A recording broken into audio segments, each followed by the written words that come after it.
وَلَقَدْ يَسَّرْنَا الْقُرْآنَ لِلذِّكْرِ فَهَلْ مِن مُّدَّكِرٍ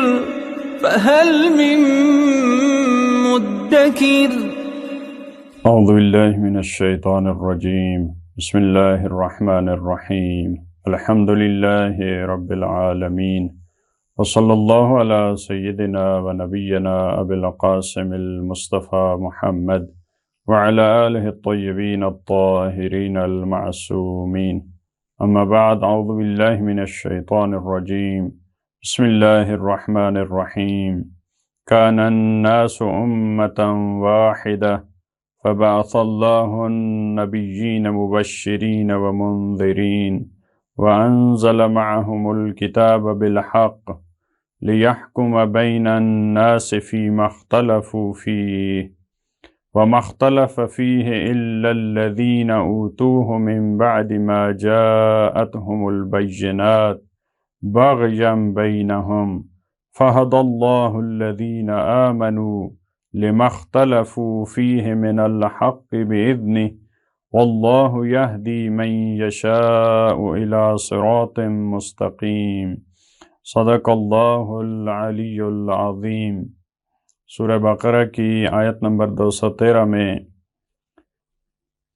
خداوند عالم نے انبیاء علیہ السلام اور ان کو دین اور کتاب و شریعت کے ساتھ بھیجنے کا جو نظام ہے اور اس کا جو فلسفہ ہے اس کو بہترین انداز میں بیان فرمایا.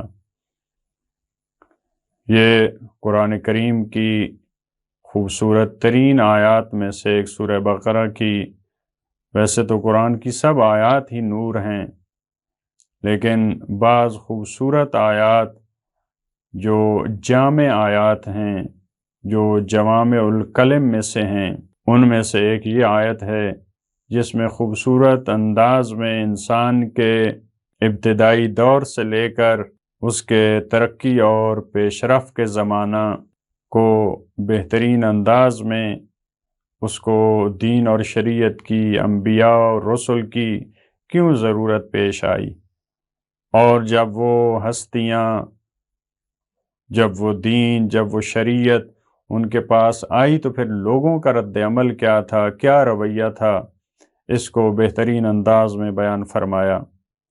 کان الناس امۃ واحدہ، فرمایا ماضی میں، گزشتہ زمانے میں لوگ امت واحدہ تھے. جب زمین پہ حضرت آدم علیہ السلام آباد ہوئے، کیونکہ وہ بشر کا ابتدائی زمانہ ہے، اس وقت لوگ ایک امت ہیں. اس وقت اختلافات اتنے زیادہ نہیں ہیں، فطرت کے مطابق زندگی ہے، عقل کے مطابق زندگی ہے. کیونکہ زمانہ گزرنے کے ساتھ جب پیش رفت ہوتی ہے، جب اجتماعی زندگی اور معاشرتی زندگی کا آغاز ہوتا ہے، دیکھیں جب اتنی وسیع زمین ہے اور اس میں مختصر سے افراد ہیں تو وہاں پہ لڑائی کے مسائل کم پیش آتے ہیں. آج ہزاروں اور لاکھوں ایک ملک کے اندر لاکھوں مسائل اور لڑائیاں یہ جائیداد کی وجہ سے ہیں، زمین کی وجہ سے ہیں، مکانات کی وجہ سے ہیں. لیکن جب انسان محدود تعداد میں اس زمین پہ آباد ہیں اور اللہ کی زمین اتنی وسیع ہے تو ظاہر سی بات ہے کہ یہ ہزاروں لاکھوں اختلافات یہ وہاں پہ نہیں ہوں گے، کیونکہ بشر کی زندگی ابتدائی زندگی ہے، سادہ زندگی ہے. پروردگار عالم نے جو اس کو فطرت دی ہے، فطرت اللہ التی فطر الناس علیہا، اور جو پروردگار عالم نے انسان کو اس کا باطنی پیغمبر دیا ہے جو عقل کی صورت میں اس کی رہنمائی کرتا ہے، اس کے مطابق زندگی ہے، تو لوگ امت واحدہ ہیں. البتہ بعض مفسرین نے یہاں کوشش کی ہے کہ بیان کیا جائے کہ کفر پہ لوگ شروع میں ابتدائی دور میں بشر کفر پہ متحد تھا، امت واحدہ تھا، لیکن یہ ٹھیک نہیں ہے، کیونکہ انسان کی جو تاریخ کا آغاز حضرت آدم علیہ السلام سے ہے، وہ موحد انسان تھے، وہ توحید پرست تھے، وہ الہی نمائندے تھے، لہذا زمین پہ جو آغاز ہوا ہے وہ توحید سے آغاز ہوا ہے۔ لوگ امت واحدہ تھے، خدا کے بارے میں امت واحدہ تھے، توحید پہ امت واحدہ تھے۔ فبعث اللہ النبیین، اس فبعث اللہ سے معلوم ہوتا ہے کہ کچھ اختلاف وہاں پہ پیش آیا، کیونکہ اب یہ جو آیت کا بعد والا حصہ ہے، اس کے آخری حصے میں فرمایا کہ انبیاء کا جو بعثت کا فلسفہ تھا وہ ان کے اختلاف کو ختم کرنا تھا۔ اس سے پتہ چلتا ہے کہ انبیاء کی بعثت سے پہلے بھی کچھ اختلافات پیش آئے ان میں، اگرچہ ابتدائی زمانہ تھا، ابتدائی بشر تھا، لیکن ان میں کچھ اختلافات تھے۔ بالآخر جیسے آپ دیکھتے ہیں کہ حضرت آدم کے بیٹے، ان کی بھی آپس میں لڑائی ہے، یعنی اختلافات تھے، لیکن جو بعد میں پیدا ہوئے اختلاف اس حد تک نہیں تھے۔ فبعث اللہ النبیین، تو پروردگار عالم نے انبیاء علیہ السلام کو مبعوث فرمایا۔ بعث کا یہاں پہ لفظ استعمال کیا، ارسلہ کا استعمال نہیں کیا، مبعوث کیا، جو انسانوں کو بیدار کریں، جو ان کو جگائیں، جو ان کو متوجہ کریں۔ یہ انبیاء مبعوث ہوئے، ان کا کام کیا تھا؟ مبشرین و منذرین، یہ بشارت بھی دیتے تھے اور لوگوں کو آگاہ بھی کرتے تھے۔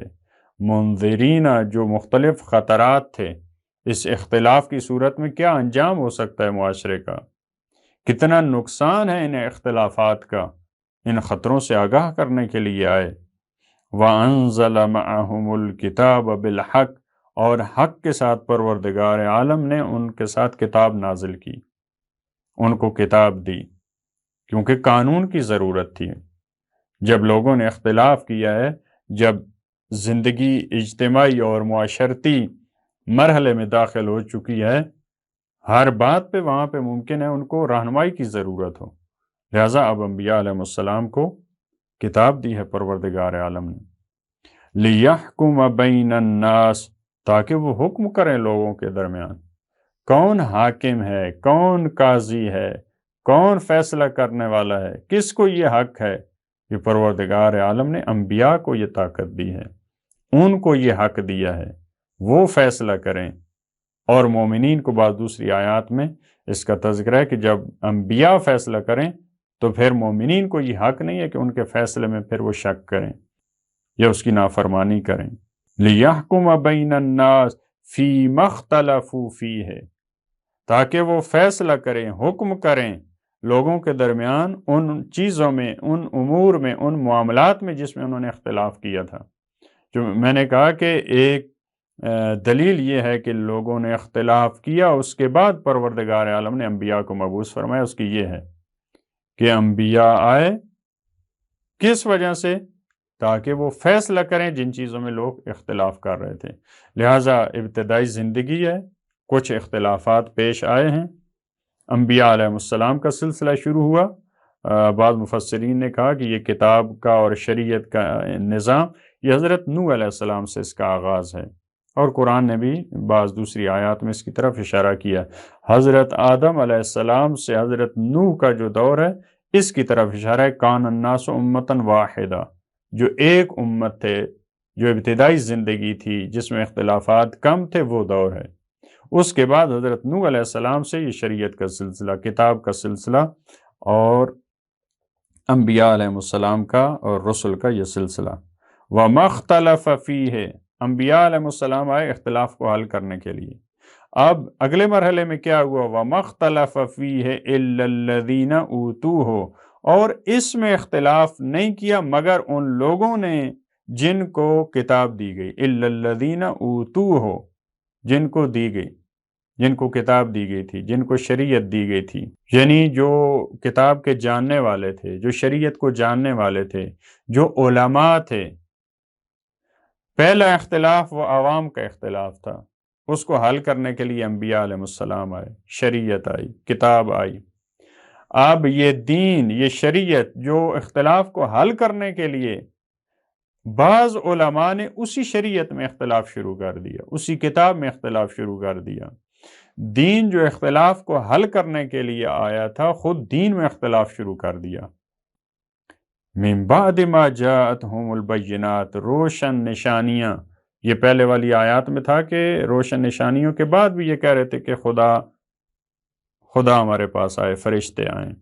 تو یہاں پہ بیان فرمایا کہ ان کے پاس بھی واضح بینات، واضح نشانیاں آ چکی تھیں، اس کے بعد انہوں نے اختلاف کیا اسی دین میں، بغیاً بینہم، آپس میں جو ان کے حسد موجود تھا، جو ظلم تھا، جو بغاوت تھی ان کے اپنے درمیان، یہ اختلاف، اب یہ اختلاف اس سے پتہ چل رہا ہے بغیاً بینہم کہ یہ مذموم اختلاف تھا۔ پہلے اختلاف کو ڈانٹا نہیں ہے اس اختلاف کی بنا پہ قرآن کریم نے، کیونکہ وہ ممکن ہے سلیقہ کا اختلاف ہو، وہ نافہمی کی وجہ سے اختلاف ہو، کیونکہ اس وقت ان کے پاس شریعت نہیں تھی، دین نہیں تھا، کتاب نہیں تھی، لہٰذا اس اختلاف پہ ڈانٹا نہیں ہے قرآن کریم نے۔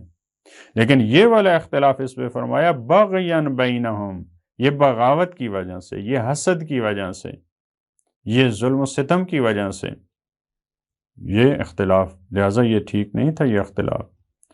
فَهَدَى اللَّهُ الَّذِينَ آمَنُوا، تو اللہ نے ہدایت کی ان مومنین کی، لِمَا اخْتَلَفُوا فِيهِ مِنَ الْحَقِّ بِإِذْنِهِ، جس امر حق میں وہ اختلاف کر رہے تھے ان میں سے جو مومنین تھے اللہ نے اپنے اذن سے ان کی ہدایت کی، کیونکہ پروردگار عالم نے جب اپنے خاص لطف کے ذریعے، انبیاء کے ذریعے جب پیغام پہنچایا تو اختلاف کرنے والوں میں سے ایک گروہ براہ راست پہ آ جاتا ہے، اس کو معاملے کی سمجھ آ جاتی ہے کہ میرا کام ٹھیک تھا یا میرا کام غلط تھا، ہر صورت میں وہ صحیح راستے پہ آ جاتے ہیں۔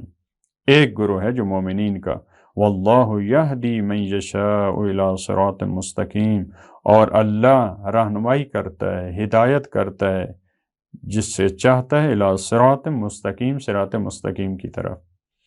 اس کی پہلے بھی کئی بار تفصیل گزر چکی کہ جب یہ تعبیر آتی ہے خدا جس سے چاہتا ہے صراط مستقیم کی ہدایت کرتا ہے، تو اس کا یہ مطلب نہیں ہے بعض ایسے افراد ہیں جن کا خدا نہیں چاہتا کہ وہ ہدایت کی راہ پہ آئیں۔ خدا کا تو سب کے بارے میں یہی ارادہ ہے، لہٰذا یہ وہ افراد ہیں جو الہی ہدایت آنے کے بعد ایک گروہ ہدایت کی راہ پہ آ گیا، دوسرا گروہ پھر بھی ڈٹا رہا۔ اب ان افراد کے بارے میں یہ ہم کہہ سکتے ہیں خدا نہیں چاہ رہا، یعنی یہ خود نہیں چاہ رہے، اس وجہ سے خدا بھی نہیں چاہ رہا۔ خود انہوں نے جب یہ حق کا دامن چھوڑ دیا، جب ہدایت کی راہ سے منحرف ہو گئے، اب خدا نے بھی ان کو ڈھیل دے دی، لہٰذا اس کے بارے میں کہا جاتا ہے یہ اضلال ابتدائی نہیں ہے۔ ابتدائی طور پہ خدا کسی کو گمراہ نہیں کرتا، خود گمراہ ہوتے ہیں پھر ان کو خدا گمراہی میں ڈھیل دے دیتا ہے۔ پروردگار عالم ہمیں بھی انبیاء علیہ السلام کے راستے پہ چلنے کی توفیق دے، ان کی بشارت اور ان کے انذار سے ہمیں مستفیض ہونے کی پروردگار توفیق عطا فرمائے، اور وہ اختلاف جو حسد کی بنا پہ، جو بغاوت اور ظلم کی بنا پہ بعض علماء کرتے ہیں، خدا اس سے بچنے کی توفیق عطا فرمائے۔ اللہم صلی علی محمد و آل محمد۔